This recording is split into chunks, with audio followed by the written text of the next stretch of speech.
জিকা আৰু মগু দাইলৰ এনেদৰে তৰকাৰী বনাই খাইছেনে? এবাৰ এনেকৈ বনাই খাবচোন, খাবলৈ খুবেই টেষ্টি হয়।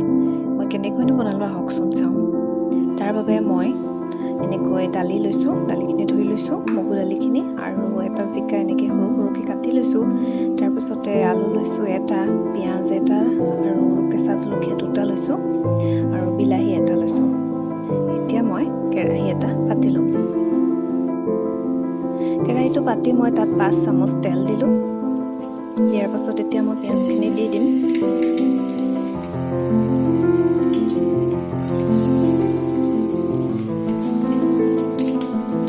পিঁয়াজখিনি দিয়াৰ পিছত মই এতিয়া ভালদৰে লৰাই দিম।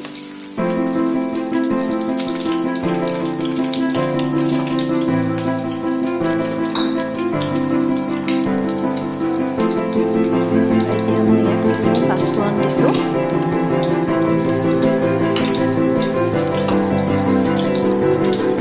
কেঁচা জলকীয়া দুটা যে লৈছোঁ, সেই দুটাও দি দিম।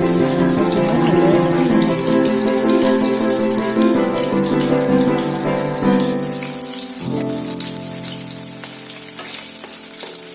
আৰু এতিয়া মই এটা বিলাহী সৰু সৰুকৈ যে কাটি লৈছিলোঁ, বিলাহীটো মই এনেকৈ দি দিম।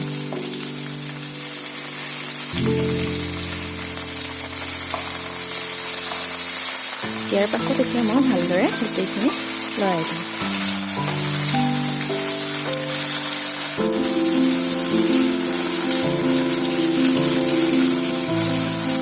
আৰু এতিয়া মই ইয়াত সোৱাদ অনুসৰি নিমখ দিম। আৰু এতিয়া মই হালধি অকণমান দি দিম। আপোনালোকে পাছত আকৌ দিব পাৰে, মই এবাৰতেই দি দিছোঁ।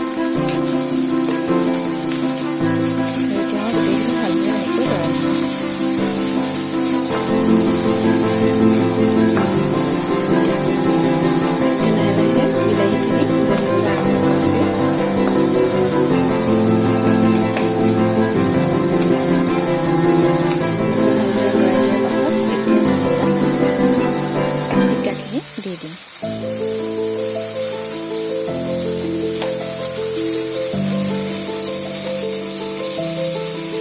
এতিয়া মই ভালদৰে এনেকৈ মিক্স কৰি দিম গোটেইখিনি।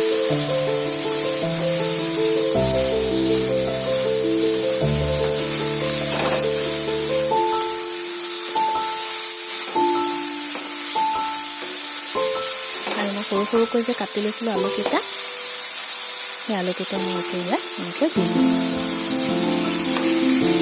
এতিয়া মই গোটেইখিনি ভালকৈ মিক্স কৰিম।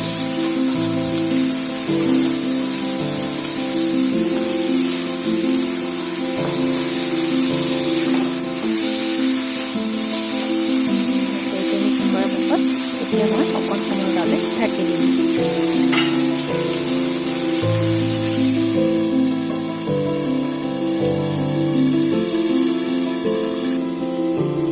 এতিয়া মই ঢাকনাখন আঁতৰাই পেলাই আকৌ এবাৰ এনেকৈ লৰাই দিলোঁ।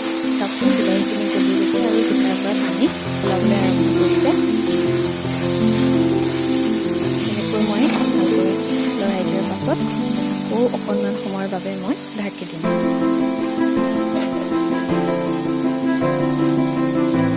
এতিয়া মই ঢাকনাখন আঁতৰাই দালিখিনি ইয়াত দি দিম। দালিখিনি দিয়াৰ পাছত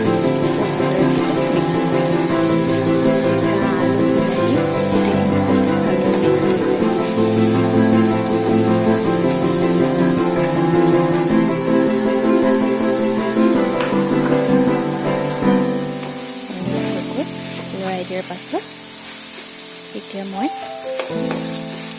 এচামুচ ইয়াত জিৰা গুড়ি দি দিলোঁ। দি ভালকৈ মিক্স কৰি দিম।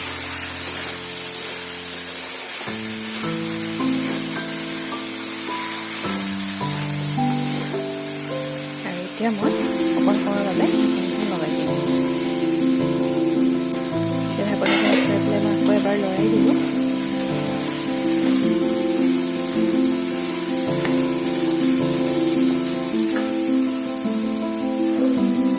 অকণমান জলকীয়া গুড়ি ছটিয়াই দিছোঁ, কালাৰটো ধুনীয়া হ'বৰ বাবে। দিয়াৰ পাছত এতিয়া মই চাওকচোন কেনেকৈ পানীখিনি ওলাবলৈ আৰম্ভ কৰিছে।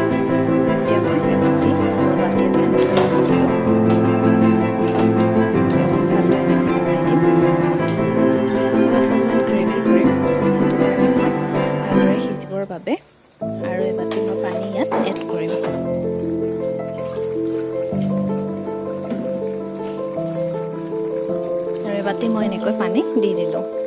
ইয়াৰ পিছত আকৌ মই ভালদৰে লৰাই দিম।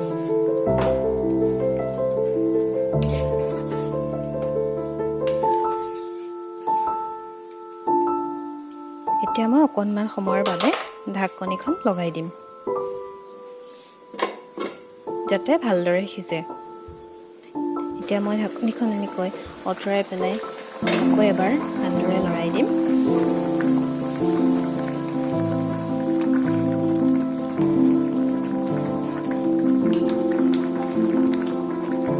আকৌ এতিয়া মই এনেকৈ লৰাই দিয়াৰ পাছত আকৌ অকণ সময়ৰ বাবে মই ঢাকনিখন লগাই দিম।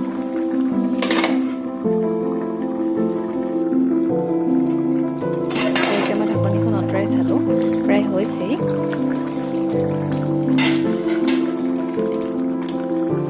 আলু জিকা সকলোখিনি ভালদৰে সিজিবলৈ আৰম্ভ হৈছে।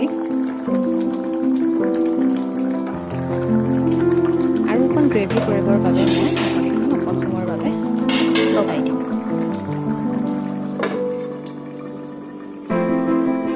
আৰু এতিয়া ঢাকনিখন আঁতৰাই পেলাই চালোঁ, প্ৰায় হৈছেই। এতিয়া মই গেছটো অফ কৰি দিম আৰু এটা বাচনত মই গোটেইখিনি উলিয়াই দিম। দেখিবলৈ কিমান ধুনীয়া হৈছে। আপোনালোকে এতিয়া ৰুটিৰ লগতো খাব পাৰে বা ভাতৰ লগতো এনেকৈ খাব পাৰে। খাবলৈ খুবেই টেষ্টি হয়। আপোনালোকেও এনেকৈ এবাৰ বনাই খাই চাবচোন, খুব সহজ। চাওকচোন দেখিবলৈ কিমান ভাল লাগিছে।